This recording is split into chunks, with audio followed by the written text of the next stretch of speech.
Hi, I'm Michelle Shingler, the editor-in-chief of Foreword Reviews, and you're tuning into Petit Forward, our bite-sized interviews with indie authors. Today, we're talking to Rebecca Beyer, whose new book, Mountain Magic, is available in stores now. It's a fresh, can't-miss love letter to the traditions, folklore, and people of Appalachia. Rebecca, thank you for taking the time to speak with us. You're so welcome. Thanks for having me. So you're not a native to Appalachia, but you moved to the area and fell in love with it and its traditions. Can you tell us a bit about how it is that you came to study and practice the region's magic? Of course. I was born technically in Appalachia in Western Pennsylvania in 1987. And I moved here because my best friend from college, Sarah Lynch Thomason, who's a regional Appalachian ballad singer, who is a Tennessee native, moved here right after we graduated from college. And I studied plant and soil science. And I wanted to live on the land and live in a community. I was obsessed with the intentional community movement. And she called me, she graduated first. She's like, you have to move to Asheville, North Carolina. You're going to love it. It's perfect. It has everything that you want. And it's got the folk culture that is so exciting. And I also was a student of herbalism, and I wanted to study a system of herbalism. And so Appalachian folk medicine, having a place-based system, was really appealing to me. And that's really why I dug into it. Wonderful. So if outsiders were to come to Appalachia and look for signs of mountain magic being practiced or honored there today, where would they find it? That's a great question. The idea of the outsider is really interesting in Appalachia because the settlers that most people think of as Appalachian people, like the Scotch Irish, are outsiders to this land that is Catawba, Cherokee, and Yuchi land that we live on now. And when people come to Appalachia, I think there's a tendency to romanticize or see it as very quaint, or even see Appalachian people in a negative light, that they may be uneducated or all have drug problems or are all white people. And that's just not true. So to me, like, if you're an outsider coming to Appalachia, there are beautiful ways to engage with the folk culture, like visiting our folk arts center, which is amazing. And you can witness demonstrations and talk with folks who are voluntarily coming to share culture and want to share it. And it's really beautiful. Or to visit Cherokee, North Carolina, and support Cherokee artists and witness their programming that they offer and the programs they have through the Museum of the Cherokee Indian, which is an amazing place. So there's so many things like that you can do. There's definitely a lot of problems with people even like rolling up into folks' yards and being like, where are the basket makers at? You know, like, it's a little bit weird. And I understand why so many folks from this region are very closed to outsiders. But my personal experience has been, if you come in with an open heart and a deep reverence and deference for what you don't know, and don't pretend that you know, many people are excited to share their passions and their folk ways. That's beautiful. Thank you. So your book is highly informative when it comes to understanding some of the ways in which Appalachian magic has been and still is traditionally practiced, from herbal remedies to charms. How do you hope audiences will come to the book? How do you hope they will use it and react to it? That's a great question. I hope that people feel awe. They're like, wow, there are some American systems of folk magic that exist and are still in practice today that are uniquely created out of the difficult, beautiful, sad, enchanted cauldron of many cultures coming together in a certain place.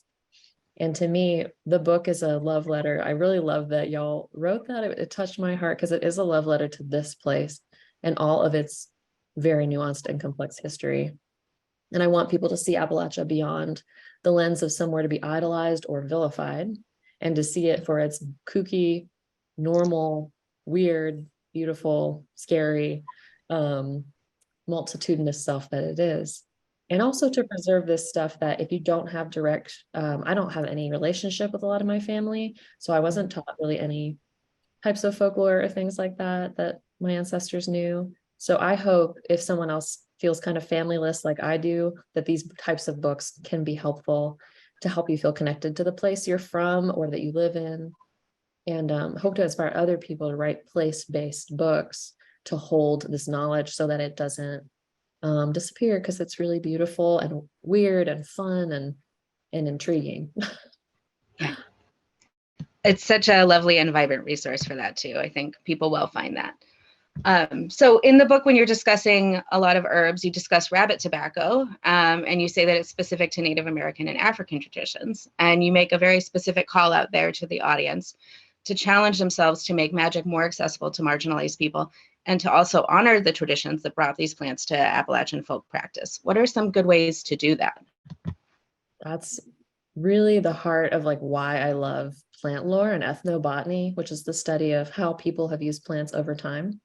My specialty is in Appalachian plant lore and ethnobotany. So to me, verbally saying where we get herbal knowledge from is the first step. And then thinking about, if I'm going to harvest and use this native plant, me, a person who's not even from here, and is all my ancestors are not from here, that's okay. It doesn't mean I'm like, I should go jump off a cliff, but it does mean I'm going to come at it different. And I'm going to say, what am I doing right now for living Cherokee, Southern Black communities, Catawba people, Ute people, and other extant Native nations? Are there ways I can serve them that I ask them what they need and then respond in kind, not assume what they need, you know? So for me, that looks like teaching free foraging walks, or sending free medicine to people. I have a free apothecary that I can supply mutual aid medicines for.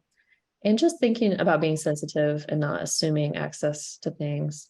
And there's so many things we can do. And a lot of it is just not exotifying people, asking people for what they want, listening when they tell you, even if it's different than you think they should want.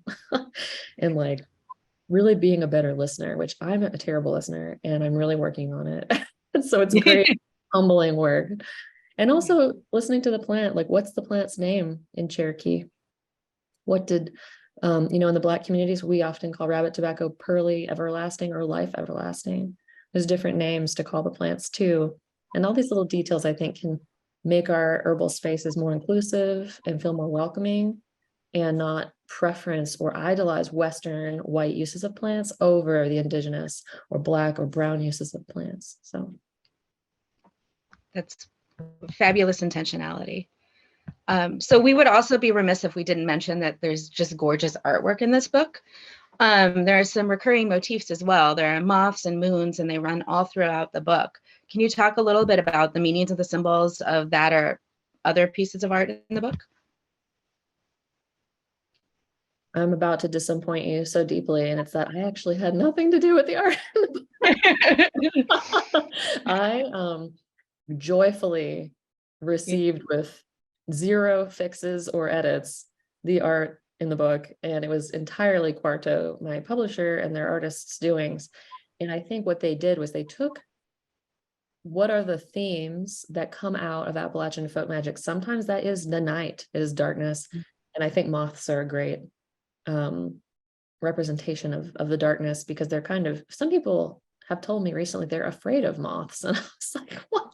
When I think about it, I'm like, yeah, they do fly into your face when you have the porch light on, and you open the door. But I think the way that people did magic historically in the mountains would have been a more private thing, because it existed alongside Protestant Christianity, and it's just a little bit different than today. Like, I'm an openly practicing witch. I still have to make choices sometimes about how I tell people about that. I could be unsafe if I run around yelling that in certain places.